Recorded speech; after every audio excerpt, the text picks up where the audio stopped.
Hi and welcome to my channel. I'm Simon and today I am back to tell you about two new favourite books. I haven't done an April or a May wrap up and I'm umming and ahhing about whether I do one or not.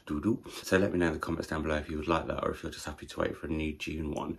But before we talk about these two favourite books, I thought I'd give you a little Oscar update. Now some of you might not be aware that this little boy has put us through the ringer in the last week and a half as he had to get rushed into the vets. Well, I want to say hospital. The vets, I guess, is cat hospital, isn't it? Or is it more cat doctor? As you can see, he's been absolutely traumatised by the whole situation. But basically, his eye had ruptured, so it's had to come out. But look, he's doing really, really well. And actually, you can't really tell, apart from maybe a few stitches here. Oscar, do you want to show me on your eye? Oscar? Do you want to show you one or you not? There we go, so you can see. But he's doing really super duper well. And I just thought I would give you an update on that. And yeah, there we go. Any moment he may roll over and expose his belly to you all. I can only apologise for that. Like I said, I didn't do a wrap up for April or May.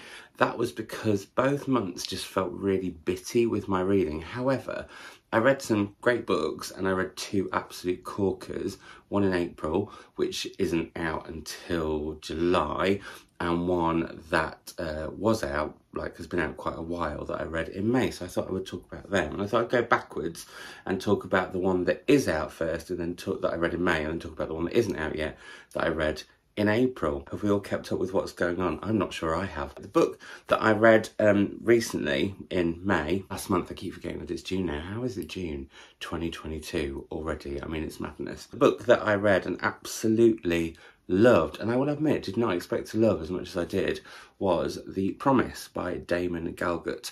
And this was the Booker Prize winner last year, and it, what was I going to say? And it what? It won the Booker. I don't know why, the last couple of years, I've not been as invested in the Booker. I'm definitely getting invested in the International Booker, but having read Sugar Bane and now this, and what one before that? Was it Girl, Woman, Other, which I also bloody loved. I need to sort of maybe rethink my thoughts on the Booker, and I have been umming and ahhing. Do me and Mum try and read the long list or short list together this year? We haven't discussed it. I haven't even mentioned it to her, but I've just been thinking about it this morning. I'm recording this, I should say, on Monday the 6th, but it'll probably go live on Wednesday the 8th. Maths and dates, well done, Simon, as I'll be travelling again, but I've been home for a little bit longer because of a certain someone. I cancelled all of my travel plans. I was possibly going to be in Benidorm the last weekend, but instead I was in Bedidorm with this one. Anyway, so what is The Promise by Damon Galgut about? It's kind of really sort of three different things, I think. The first is kind of what the title alludes to, which is after, well, no, I need to come to that maybe last actually. In the first instance, the book is set over 4 different time periods. It's in South Africa, where we follow one particular family over 4 different funerals, which could sound really unappealing, but actually I thought was brilliant. I love the way that Damon Galgut looks at grief and death with a real honesty, absolute emotion, but also a very dark sense of humour that made me chortle quite a few times. We meet this family after the death of the mother of the family, and we meet her husband. We also meet their children, Anton, Astrid and Amor, and we then follow these siblings as it goes on. So it's kind of, in one essence, the story of these 4 funerals and death, but also this sort of family. It's kind of epic, I want to say, even though it's quite a short book. It felt really epic and I couldn't put it blinking down. Also, at the first funeral, we hear from Amor that she overheard her mother and father talking before she died that they should leave their servant, in essence, house to them, and her father denies it, and then this becomes a theme that runs through the book. And because the book has this kind of otherly feel to it, I couldn't quite work out whether a curse had been placed on or not, and I think that's kind of the idea. You have to go and work it out. And actually what I loved is, between the 4 parts of the book, you are asked by Damon to work out what has gone on in the times before, in the time since before, no, what's gone on since we rejoin the family, what's kind of happened before in that gap. I don't know why I couldn't physically say that, but I managed to get there in the end. Well done me. And what I think there's so much that I loved about this book. I don't really know where to start. I think one, I loved it because it surprised me, because I'd heard really mixed things about it. I have to say, I don't think this cover does the book justice. I'm not sure I know what cover would. Oscar about to do a runner. I'm not sure. Are you about to do a runner, or are you going to do a curly over? Which is it? What's going on? Am I not giving you enough attention? Oh, we're off, we're gone. Let me put the screen up a bit. Oh, let me get comfortable. Wow, these videos have got more tangential and rambly. Some more drink. Why'd you go off on so many tangents, Savage? I really, really love this book, as I was saying, and what I really, really loved about it was, well, there's so many things about it that I love that it's quite difficult to articulate, but I'm going to try because that's the whole point of this video, and I've still got another book to try and do the same with.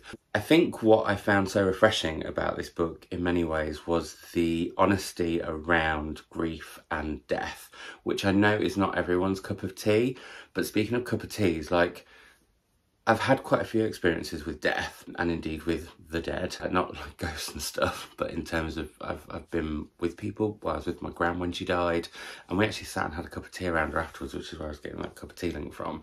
But also, in those moments of heartbreak and such high emotion, there can also be real laughter and sort of dark humour, and yeah, those moments I think keep us going. I've been to some family funerals which have been crematoriums, and we've got outside and you see smoke coming out the chimney, and I've heard relatives go, oh, there she goes, because those moments also need that lightness, because they can just be so intense. And that, I think Damon Galgut looks at really brilliantly. I love the way he looks at siblings and sibling relationships. It's something that I find really, really fascinating, and this sort of the dynamic between two sisters and one brothers was really, really interesting. I also absolutely loved that the heart of the book is very much focused on a family's drama, but what's also going on around them, almost in like sort of, I don't want to say like soft focus,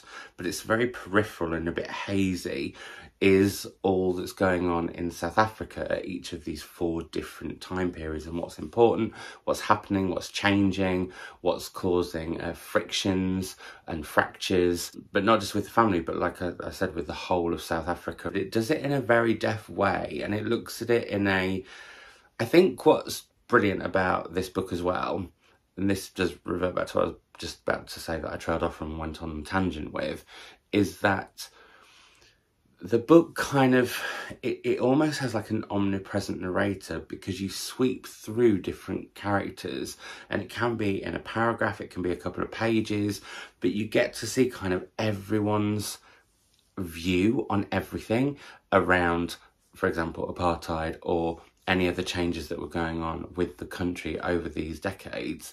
And it does it without a moralistic eye. It's very frank, and yet at the same time, you know that there are some people who you're wanting to, how can I word this?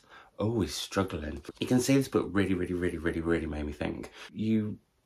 I totally was on board with everyone who thought that what was going on with black people in South Africa at the time is utterly heinous and hideous, and this book really highlights that without it being like morally wagging its finger at you. It's cleverer than that, and what it does is put you into the mindsets of people who felt differently to you, and I think that is something, and I always go back to Elif Shafak in some way whenever I can, but it's something that Elif Shafak's How to Stay Sane in an Age of Division reminded me, that you often need to go into the minds and opinions and views of people you disagree with in order to make the most changes, because if you carry on just being in this bubble of everything I think is right and that's the way it is, or just shouting into the ether about how right you are, it doesn't really work. You've got to challenge yourself, and this book does that in the way that it travels through all these different characters. That's what I wanted to get to, and I got there, so I'm pleased. Also, I just found the writing brilliant. I laughed at certain parts. There's some fascinating facts about death that I wasn't expecting. I don't want to spoil too much, but there's one example where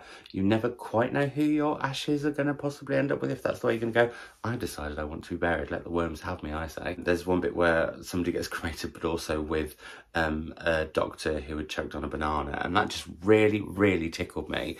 And there is this sort of real sense of humour within some of these darker moments that I just really, really enjoyed. It's quite wry, it's quite playful, and yet it is dealing with these really, really dark themes. I also loved the fact that there was this sort of magical element about it. There are ghosts in this book.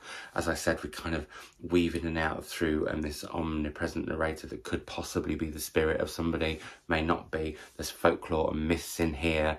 And I just thought it was really, really brilliant. So yeah, I'm a huge fan of this. I now want to go and read everything Damon Galgut has read. And I will say, I read this for Sky Arts Book Club Extra, and an episode that, if you're on there, it's always linked down below, you'll see in due course, where I am in conversation with Damon about this book, and I read it in order to have that conversation. So yeah, really brilliant. I thought really fab. And I feel like it's kind of, I know it's won the Booker, but I feel like it's gone slightly under the radar, maybe, I don't know, or people have got certain misconceptions about it, so I haven't picked it up. But I thought it was a really brilliant, funny, challenging, thought-provoking, fantastic characterising, here we go, novel. You're never going to see any of that as a quote on this book, but there we are. I absolutely loved it, and if you've not read it, I would highly recommend you get your mitts on it. I'm giving this one to my mother, and he very kindly signed it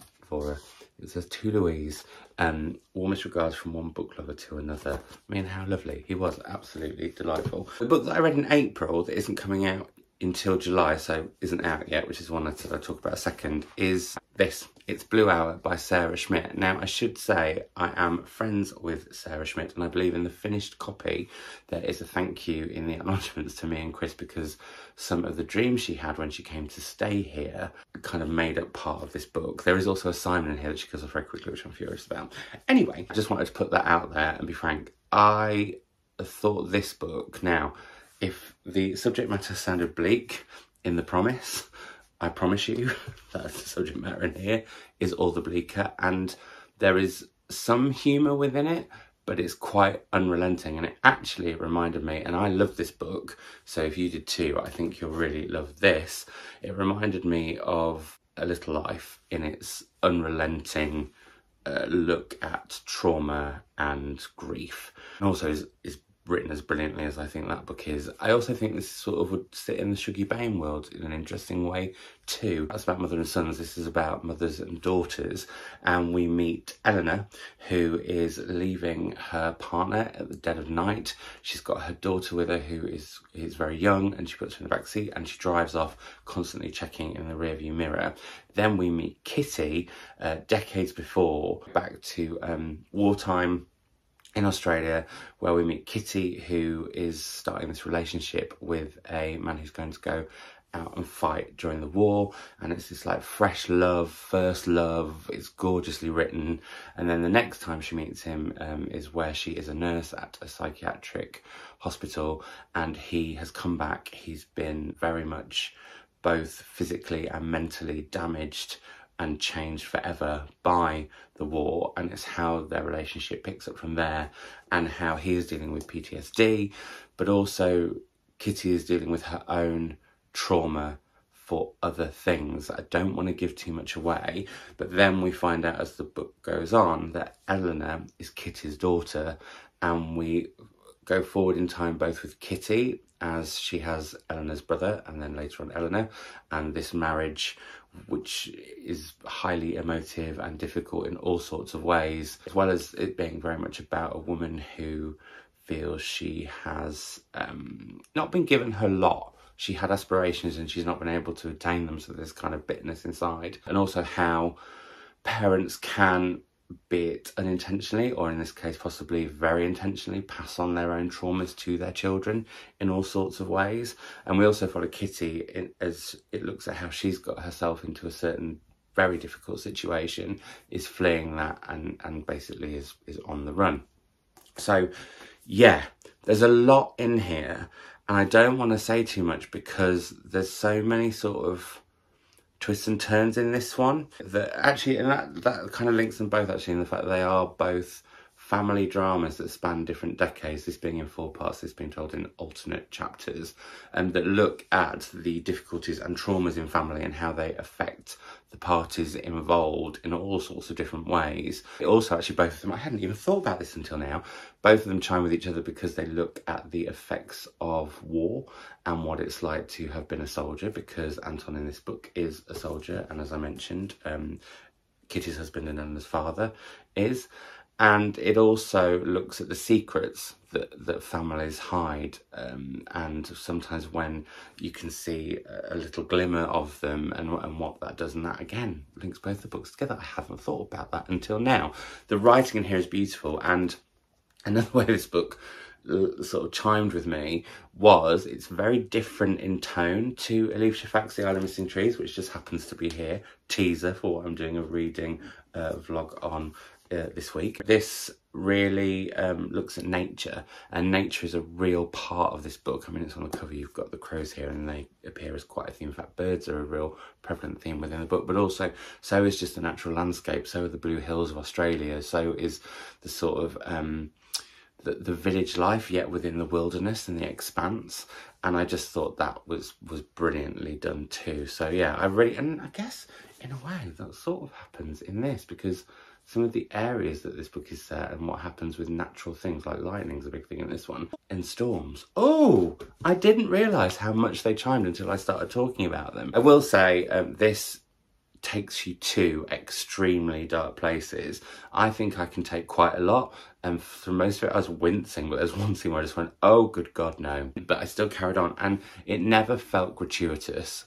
It always felt like it was very much trying to get to the root of what can make people villainous, but also what can make people susceptible to the darker sides of human nature, and how when they're in situations that are horrific and fractious verging on torturous, I'd say, you don't escape them, because sometimes what else do you have?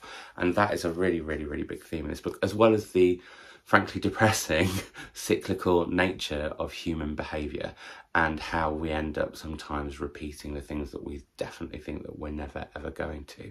So yeah, so there we go, 2 absolute corking books. If you would still like me to do an April and May book wrap-up combined, or reading wrap-up combined, do let me know in the comments down below, and I'll take that on board and possibly record that when I'm back from travelling. As I said, I'm recording this on Monday. I'm then away now until very, very, very late on Thursday night, but I could possibly record something on Friday or Saturday. We will see, although Friday is Stitches Out day for Lado. So anyway, there we go. If you haven't read either of these, I mean, this one isn't out yet, but if you haven't got to The Promise, get your mitts on it. And if you haven't pre-ordered Blue Hour, do so, because pre-orders really, really matter, and I want this book to do super duper well. It is just, I really, really loved See What I've Done, and that's how me and Sarah became friends. See, I'm off talking about it again now. I think this is just like, that was brilliant. This for me was next level, and I just thought it was fantastic. And there was so many quotes that I sort of highlighted. Well, I note down quotes in my phone for some reason, and I'm recording on it, so I can't read them to you right now, but there was loads of quotes that I got out of this, and actually that's the same very much for this, and that's always to me the sign of fantastic writing and a brilliant book. So there we go, 2 recommendations. Hope you enjoyed it, and I will speak to you all soon. But before I go, let me know what your latest favourite book is, or latest 2 favourite books are, and why. And if you got this far, leave me a blue heart emoji, because Blue Hour, don't know why that's got anything to do with Promise, but I'm giving you a challenge, and there we go. I'm now going to start recording the intro for this week's reading vlog, but I will see you hopefully before then with something else, because my reading vlog will go live next Tuesday. So yeah, speak to you all soon.